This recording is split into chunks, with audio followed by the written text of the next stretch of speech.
Cara, bom, isso aqui já é uma outra pauta interessante também, tá? Isso tem muito a ver, coisas que eu já falei, eu me sinto às vezes me repetindo, mas prometo que aqui seria original. Mas vocês já podem imaginar, conta de luz, o governo vai cobrar mais da classe média para isentar a baixa renda, né? Gente, isso aqui é a história da classe média no Brasil, né? História da classe média no Brasil. O Brasil, vamos lá, na formação nossa enquanto sociedade, a gente sempre teve pouca classe média. Sempre teve pouca. A natureza nossa, né? O sistema de plantation, né? Os canaviais, depois a própria cultura do café.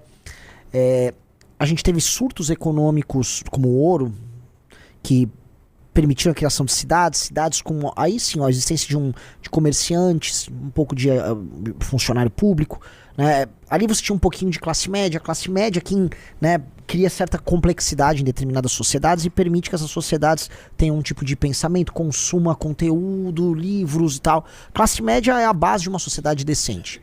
Se você não tiver classe média, a sociedade vai ser pobre contra rico, vai ser uma dominação. Sociedade séria tem classe média.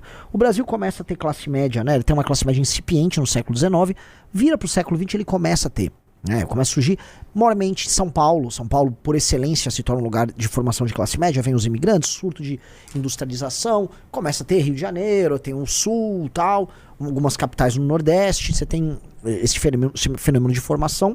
Só que dado que o Brasil é um país muito doente, é um país muito esquisito, né? Você começa a se modernizar com a classe média, você começa a ter um surto de industrialização no século XX, mas o sistema de relações sociais e hierárquicos que a gente tinha, já antigos, oriundos do Brasil colonial, não se altera tanto. Então você mistura, sei lá, um líder que tem uma mentalidade feudal, patrimonialista, com uma classe média que começa a crescer, com indústria, com um Estado que começa a ser equipado com sindicalismo. Você começa a misturar tudo. O Brasil vira uma maçaroca e o Brasil não supera categorias antigas. Ele mantém essas categorias antigas vivas dentro da estrutura dele, e isso gera necessariamente desigualdade, isso gera pobreza, isso faz com que você não tenha um Estado com, sei lá, um funcionalismo objetivo, com aplicação de políticas públicas mais ou menos objetivas. Você tem um negócio meio doente, meio esquizofrênico, que é o Estado brasileiro até hoje.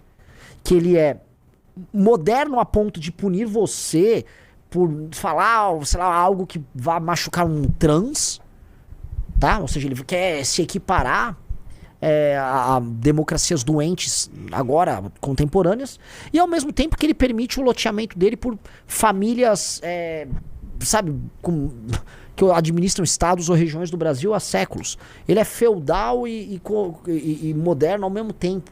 Ele é colonial e decolonial ao mesmo tempo. O Brasil é louco, o Brasil é uma maluquice. Quem paga esta conta é quem basicamente deveria ser o rei. O rei numa sociedade democrática, capitalista, moderna, é a classe média. A pequena burguesia, o assalariado, o operário com uma vida decente. Mas não, a classe média no Brasil aqui, ela é tratada como um animal acuado que precisa ser expropriado e esfolado. Então, se você é um cara que trabalha e produz aqui, você precisa ser taxado para que o cara do topo viva igual um nababo e o cara da base subsista. Então, o seu dinheiro tem que ser extraído pro cara da base subsistir. A relação com o cara da base já é muito ruim, porque o cara da base é o cara que vai favelizar a tua cidade. Você não quer nem conviver com ele, você como cara da classe média. E eu tô sendo muito honesto aqui. É assim a forma como os brasileiros pensam, né? Você fala, puta que pariu, cara. Eu tô trabalhando... E você olha o cara do topo e você não consegue nem identificar nele o problema. Porque o cara da classe média se aliena. Aí vai se alienar das formas mais diversas possíveis, das formas mais distintas, você vai se alienar de todas as maneiras, e você não entende essas relações. Então qual é o sistema de relações que tem?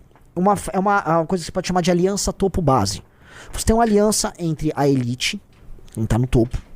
Em geral, no Brasil, essa elite se dá com uma mistura de burocracia, de alguns setores empresariais parasitários, o setor financeiro é um exemplo disso. Empresários amigos do rei também isso. Corporações e tal, um pedaço judiciário. Já falamos muito de quem é essa turma. E esses caras eleitoralmente cooptam a base. Essa base que costuma ser cooptada com centrão ou com compra de votos com auxílios e políticas públicas assistenciais. Você faz uma aliança topo-base e você achata e ferra o meio. A estratégia de aliança topo-base já foi usada ao longo da história várias vezes. Várias vezes. E você tem aqui no Brasil uma estratégia topo-base sendo tocada pelo PT. Como é que funciona a estratégia topo-base do PT? Essa elite agora vai, que esse é um novo episódio, e dá um novo benefício. Esse benefício aí, você não vai mais pagar a conta de luz. Aí você não paga a conta de luz, tá? Você vai ficar todo feliz. Ah, obrigado, meu papai Lula. Ah, tchau, me bom. Oh, Lula bom. Ah, Lula. É Lula. É o L. Faz o L. Esse efeito que eles querem ter. Mas a conta é paga por quem tá espremido no meio. E essa má notícia, ela literalmente trata disso. Vamos lá, ó. Reforma do setor elétrico ampliará a tarifa social e encargos recairão sobre consumidores do chamado mercado regulado, majoritariamente os residenciais e o pequeno comércio. O Ministério de Minas e Energia não se manifestou, pode ser. O governo Lula fez os últimos ajustes em uma medida provisória para promover uma ampla mudança no setor elétrico que, no curto prazo, terá como consequência aumentar as contas de luz dos consumidores de classe média. O projeto prevê ampliação da tarifa social, blá blá blá. Outras que consomem de 120 kW por mês e têm renda de per capita entre meio a um salário mínimo teriam um desconto. Quem são esses caras, Riso? Basicamente Bolsa Família. Ao todo, segundo o governo, 60 milhões de pessoas poderão ser beneficiadas. Procurado, o Ministério de Minas e Energia não quis comentar. O programa social será pago com os encargos que incidem e encarecem as contas de luz dos consumidores do mercado regulado, ou seja, os residenciais e o pequeno comércio. O impacto estimado do governo é que isso custará 3,6 bilhões ou um aumento de 1,4 nas contas de luz. A consultoria privada Volt Robotics calcula um impacto maior, de 7 bilhões. Já dá o dobro, já dá quase 3% de impacto na conta de luz. Mas é sempre assim, qual conta de luz? Como é que vai incidir isso? E nos lugares que você tem gato, que a conta de luz já é altíssima sobre o consumidor, como por exemplo o Rio de Janeiro, como é que você incide? A base vai ser menor? Como é que vai funcionar? Como é que vai funcionar em outros lugares que, vamos dizer, em setores que a conta de luz já é cara e atrapalha o funcionamento de determinados comércios? Como é que isso funciona no sistema de preços? Como é que isso funciona para gerar inflação? Porque todo mundo trata como se fosse uma brincadeira, né? Se for coisa, né? Porque nunca é o que o índice. Isso aqui é uma estimativa do governo, que em geral vai estimar para baixo o tamanho do impacto, né? Luz, assim como o petróleo, é uma coisa que incide sobre todos os setores da economia. A vida vai encarecer e as pessoas vão ficar mais pobres. E quem vai ficar mais pobre é justamente quem paga a conta. Então aqui o Brasil, o estímulo todo é para te empobrecer. Você tem todos os estímulos do Estado para empobrecer e não trabalhar. E caso você trabalhe, e caso você viva no mundo formal, você tem que ser punido. Chega dessa merda! Isso dá ódio, cara. Isso dá ódio, é ódio puro. O Estado é montado para... Veja só, não é parasitar. Porque a gente já usou muito esse discurso. Não, é o mais pobre que paga a conta. Veja bem, hoje a gente tá com uma hiper... né, lumpenproletarização do brasileiro tão grande. Tem uma galera que não paga mesmo a conta. O dinheiro já entra pelo Estado, ele vai pagar o imposto sobre o consumo com o dinheiro que já não era dele, vai ficar rodando com o aposentador e né, você vai ficar, é uma galera que foi girando em falso ali com o dinheiro. E essa galera, dinheiro do Estado, coletado das pessoas que trabalham e produzem. E essa base, não dá pra falar, não, é assim, 10 milhões de pessoas, 20 milhões. Não é gente pra caralho, é gente pra chuchu. E aí quem trabalha e produz, que tá lenhado, esse cara é o tempo todo penalizado. Parece que é uma vontade. Não é que não é um ato de vontade do Estado, mas é um processo que leva ao empobrecimento de quem trabalha e produz. Então, os caras que já estão na franja disso, você pode pegar, por exemplo, um motorista de aplicativo ou um entregador.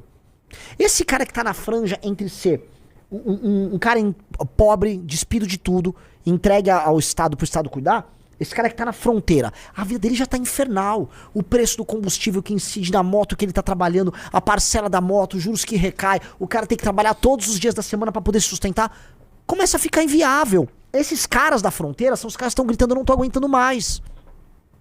Aí é vendido pra esse cara que ele tem que brigar com a empresa de aplicativo, que não é santa, mas ninguém precisa ser santo. As coisas só precisam ser justas. O Estado, nesse sentido, atua como o maior filha da puta. Porque ele vai incidir sobre a casa desse cara, desse motorista de aplicativo, desse entregador, desse pequeno comerciante. Fala, não, tira 1,4% aqui, né? Que nunca vai ser só 1,4%. Tira mais isso ali. Tira... Agora, o cara que faz o gato lá no Complexo do Alemão e não paga energia, esse tá aqui, foda-se.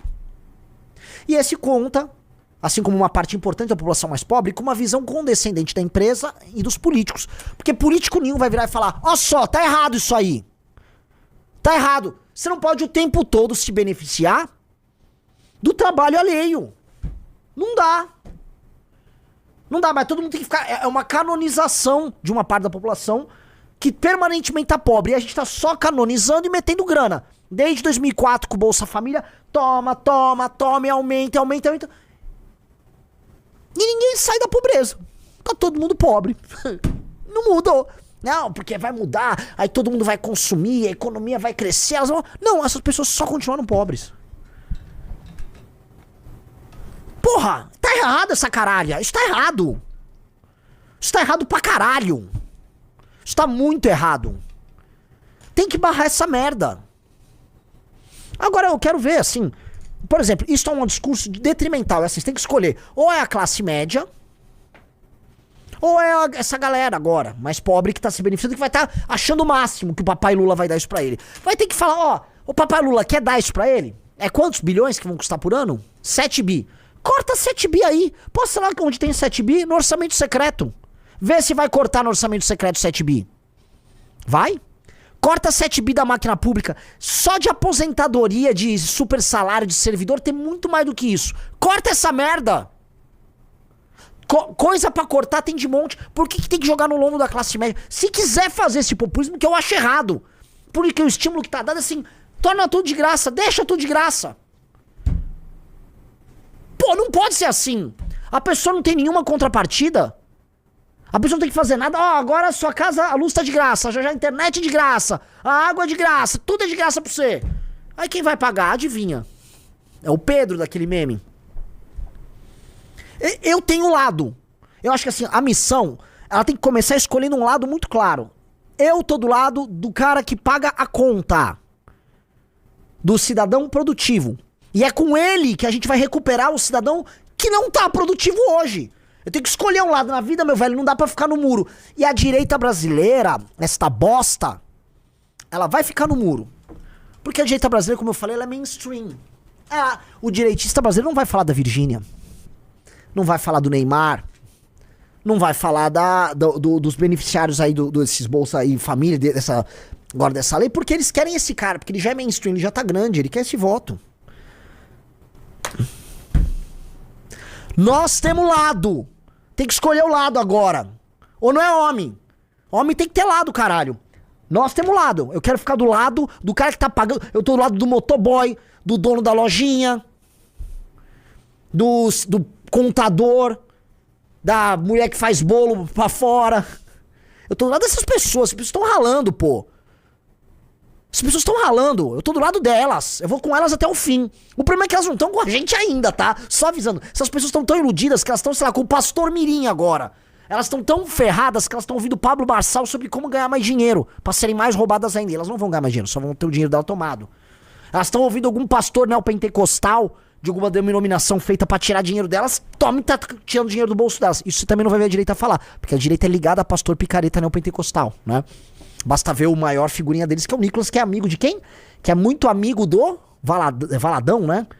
Valadão, que vocês sabem do que gosta, né? Do que gosta o Valadão. Botem aí no comentário do que gosta o Valadão. Não pode ver os músicos lá, né? Enfim, não vou ficar... O cidadão produtivo, o desastre do cidadão produtivo, coitado, é que ele é alienado. E ele tá caindo em qualquer coisa. Essa porra aqui não libertou. Essa porra aqui, no final, era uma prisão. O celular, no final, era uma prisão. Que tornou ele ainda mais alienado. E fez com que a sua consciência ficasse ainda mais presa. E que ele fique aqui dentro, procurando soluções que não vêm. Aqui, ó, o Farrur vai matar bandido, vou votar no Farrur. Não, o pastor Mirim vai me abençoar. Não, o prefeito Sorocaba é muito bom. Tá lá todo alienado, coitado. É uma desgraça, porque essa alienação é real, ela é concreta. Hoje ela é metrificável. Você consegue ver, você abre a rede social, você vê. Então, porra, isso é desesperador, galera. É desesperador, a situação nossa é desesperadora. Porque quem tinha que estar irritado, sequer percebe o problema. As pessoas não vão nem notar. Elas só vão começar a ficar mais pobres e se desesperar. Mas elas não vão nem notar as causas e as consequências desse tipo de coisa, desse tipo de política. E da mentalidade por trás desse tipo de política. Qual a mentalidade do Lula? Eu já fiz aqui análise de pesquisas pra vocês de monte, tá? Pesquisas de opinião. O Lula está num lento e gradual processo de perda do seu eleitorado base, que é esse eleitorado ultraproletarizado, essa pessoa mais pobre, dependente de assistência, que mora nos interiores. Que é esse eleitorado daqui. São 60 milhões de pessoas. Que é, em geral, o tipo de... O Lula deve aí coisa de 60 milhões de votos. Não é que é todo mundo, não é que tá batendo, não é... Mas tem uma, né? Você vai encontrar aí, né?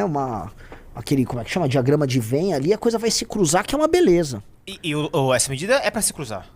Lógico que é. Eles estão falando assim, ó, vamos segurar a onda desse nosso eleitor. Sim. Isso aqui é uma política que o nosso eleitor, que tá puto, que a gente tá perdendo, vai virar e falar, pô, gostei. Aí joga a conta pra quem? Pro cara que tá produzindo que já não vota em mim. É lógico. É lógico. Ele tá punindo o eleitor dele. Agora vamos falar do Bolsonaro, né?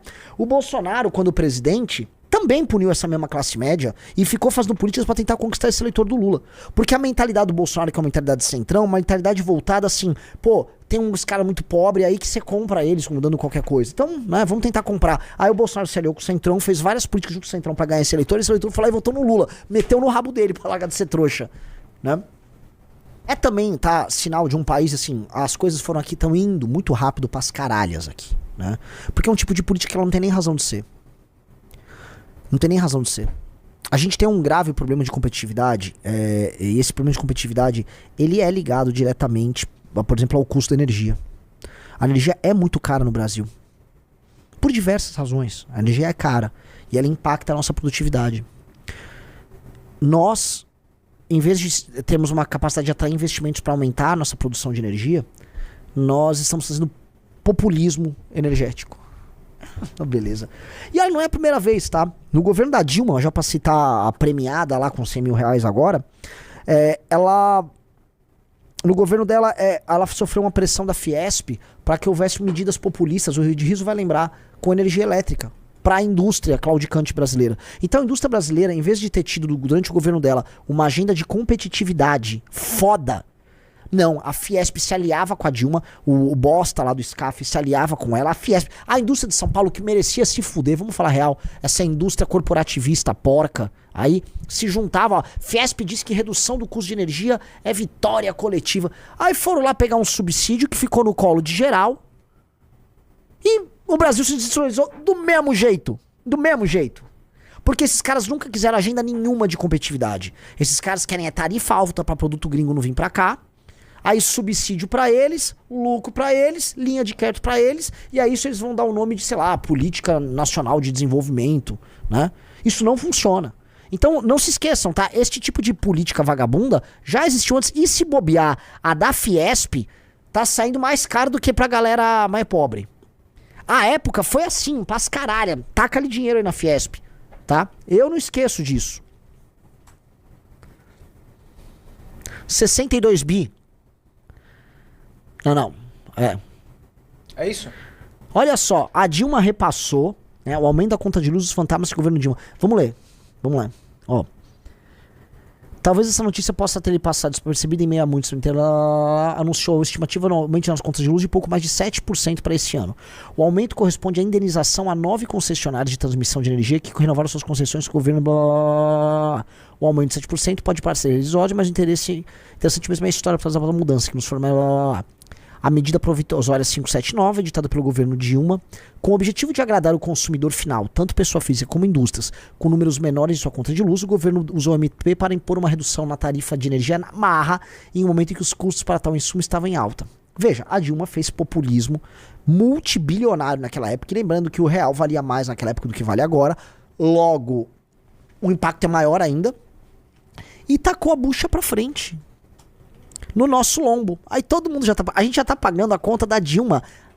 E foram 8 anos a partir de 2017, né? Ou seja, supostamente se encerraria esse ano. Nem sei como é que tá esse aumento à época. Agora já tô enfiando outro riso. Que delícia. Parece até que um encaixado no outro, ó. Cluck! Sai 7% de aumento aqui e entra outro 7% de aumento aqui. Ó, que gostoso! Que gostoso! Vai, Brasil, dá o show. Mete a bola na rede. Que delícia, que delícia.